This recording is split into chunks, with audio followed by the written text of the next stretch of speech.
আজি আমি এই ভিডিঅ'টিত ক্লাছ 10ৰ ব্ৰজগুণন পদ্ধতিটো শিকিবলৈ গৈ আছো।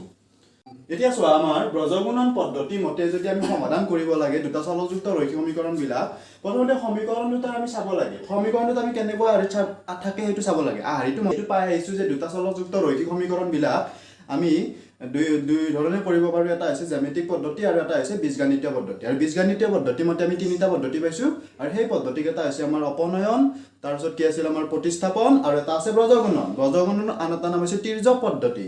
এতিয়া এই পদ্ধতিটোত আমি প্ৰথমতে আমাৰ সমীকৰণ দুটা আমি এটা আহৰিত বনাব লাগে। আহৰিটো মনত ৰাখিবা তোমালোকে ax by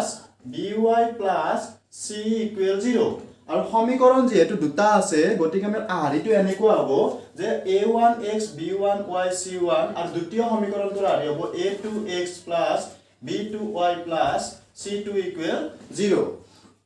এটা এই আহৰি দুটাত আমি তুলনা কৰিব লাগিব, ঠিক আছে। এটা আমাৰ প্ৰথম সমীকৰণটো চোৱাছো কি আছে, এই প্ৰথম যিখন a1 b1 c1 এইবিলাক আছে আমাৰ বাস্তৱ সংখ্যা। গতিকে বাস্তৱ সংখ্যা কি কি আছে চোৱা, বাস্তৱ সংখ্যা আমাৰ 8 5 9 এইবিলাক আছে। গতিকে আহৰিটো মতে আমাৰ চোৱা প্ৰথমতে আমাৰ সো সাইডটো কি আছে চাব লাগে। সো সাইডটো কি আছে আমাৰ 0 আছে। গতিকে আমি সমান চিহ্নৰ ইফালে 0 ৰাখিব লাগিলে আমি 9টো কোনফালে লৈ যাব লাগিব, সমান চিহ্নৰ বাওঁফালে লৈ যাব লাগিব। গতিকে আমাৰ সমীকৰণটো কি হ'ব চোৱা 8x 5y - 9 = 0 হ'ব। আৰু 2 নম্বৰ সমীকৰণটো চোৱা, এতিয়া 2 নম্বৰ সমীকৰণটোৰ আহৰিটো একে হয়, ইকুৱেল 0 থাকিব লাগে সো সাইডে। গতিকে আমি ইকুৱেল 0 কৰিব লাগিলে কি কৰিম আমি যে 3x 2y - 4 = 0। আমি সমীকৰণ দুটা আমি ৰিজাই চালো। সমীকৰণ দুটা আমি 1 নম্বৰ সমীকৰণ আৰু দ্বিতীয় সমীকৰণটো 2 নম্বৰ সমীকৰণ বুলি ধৰি লম, ঠিক আছে।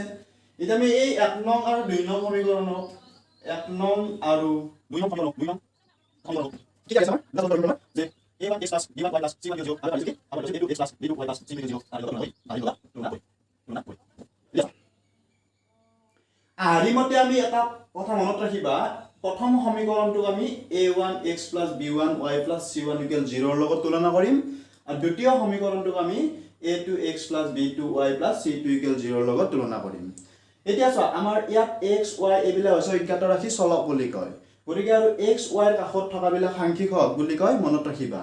গতিকে চোৱা আমাৰ প্ৰথম সমীকৰণটোত x ৰ কাষত কি আছে 8 আছে। গতিকে আমি কাৰ লগত তুলনা কৰিম, প্ৰথম সমীকৰণটোক a1x b1y c1 ৰ লগত তুলনা কৰিম।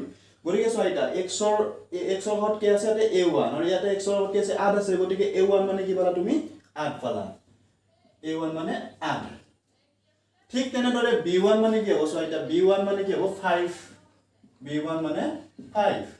তাৰ পিছত c1 মানে কি হ'ব চোৱা, c1 মানে কি হ'ব -9। এবাৰ আমি দ্বিতীয় সমীকৰণটোৰ পৰা পাওঁ, দ্বিতীয় সমীকৰণটোত কি আছে a2 হ'ব, a2 তাৰপিছত এইটো b2 হ'ব আৰু এইটো কি হ'ব c2 হ'ব। গতিকে a2 মানে কিমান আছে 3, তাৰপিছত এবাৰ b2 মানে কিমান আছে, b2 মানে আছে 2 আৰু c2 মানে কিমান আছে, c2 মানে আছে -4।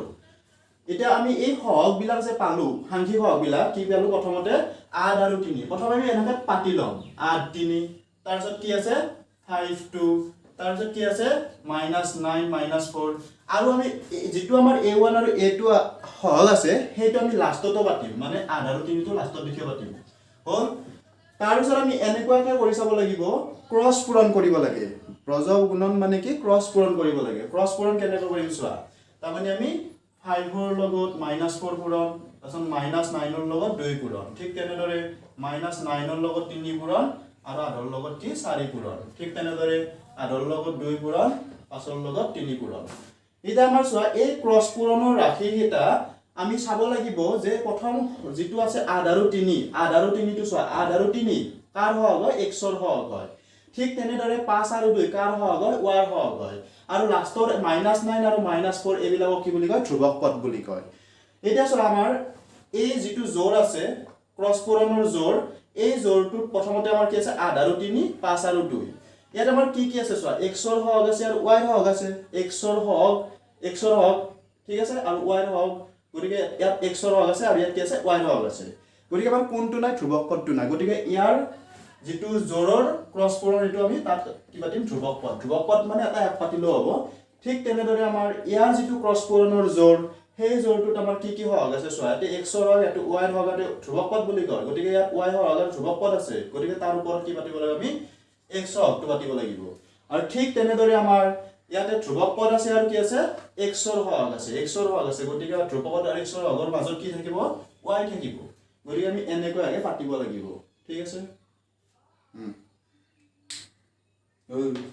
যদি পায় কাটলে দেখো কিছু গাগানি দিছে এতিয়া আমি y ৰ তলত কি পাতিম চোৱা y ৰ তলত আমি কি পাতিম -9 পূৰণ 3 তাৰপিছত আকৌ বিয়োগ পাতিম মাজত পাতি কিনে আকৌ নেক্সট জোৰটো কি আছে 8 পূৰণ -4 ঠিক তেনেকৈ ধ্ৰুৱক পদৰ তলত কি পাতিবা যে 8 পূৰণ 2 আকৌ মাইনাস চিন তাৰপিছত আকৌ 5 পূৰণ 3 হৈছে এইখিনি হল ইয়াৰ পিছত চোৱা আমাৰ কি আছে x বাই ইয়াতে পূৰণ কৰা 5 4 গুণ কিমান 20 -20 হ'ব আকৌ মাইনাস মাইনাস কি প্লাস 9 2 গুণ কিমান 18 ঠিক তেনেকৈ y ৰ তলত আমি কি পাতিম 9 3 গুণ কিমান 27 ঠিক তেনেকৈ মাইনাস মাইনাস প্লাস 8 4 গুণ কিমান 32 আৰু ইয়াতে কি আছে আমাৰ 8 2 গুণ 16 আৰু 5 3 গুণ কিমান 15 হল এইখিনি চোৱা এতিয়া x মাইনাসে প্লাসে মাইনাস 20 ৰ পৰা 18 গলে কি হ'ব 2 ডাঙৰৰ আগত মাইনাস চিন আছে ঠিক তেনেকৈ ইয়াতে চোৱা মাইনাসে প্লাসে মাইনাস 32 ৰ পৰা 27 গলে 5 ডাঙৰৰ আগত প্লাস চিন আছে আৰু ইয়াতে কি আছে চোৱা 1/16 পৰা 15 গলে 1 এতিয়া আমি কি কৰিম যে x ৰ যেটো x ৰ তলত কি আছে -2 আছে আৰু ইয়াত y তলত কি আছে 5 আছে আৰু 1 ৰ তলত 1 আছে গতিকে আমি x ৰ খিনি ইয়াৰ লগত ইকুৱেল কৰিম y ৰ খিনিও আমি ইয়াৰ লগত ইকুৱেল কৰিম মানে আমাৰ এনেকুৱাকৈ পাতিব লাগিব তুমি x / -2 = 1/1 ঠিক তেনেকৈ y/5 ৰ লগত কোনখিনি ইকুৱেল ধ্ৰুৱক পদৰ যিখিনি আছে এতিয়া চোৱা ইয়াৰ আমাৰ ক্ৰছ পূৰণ কৰা এতিয়া x ৰ লগত তলৰটো পূৰণ হ'ব x 1 গুণ x আকৌ -2 ৰ লগত আকৌ -2 1 গুণ -2 ঠিক তেনেকৈ y 1 গুণ y আৰু কি আছে 5 1 গুণ 5 গতিকে আমি x আৰু y মান পাই গলো এইটো হৈছে নিৰ্ণয় সমাধান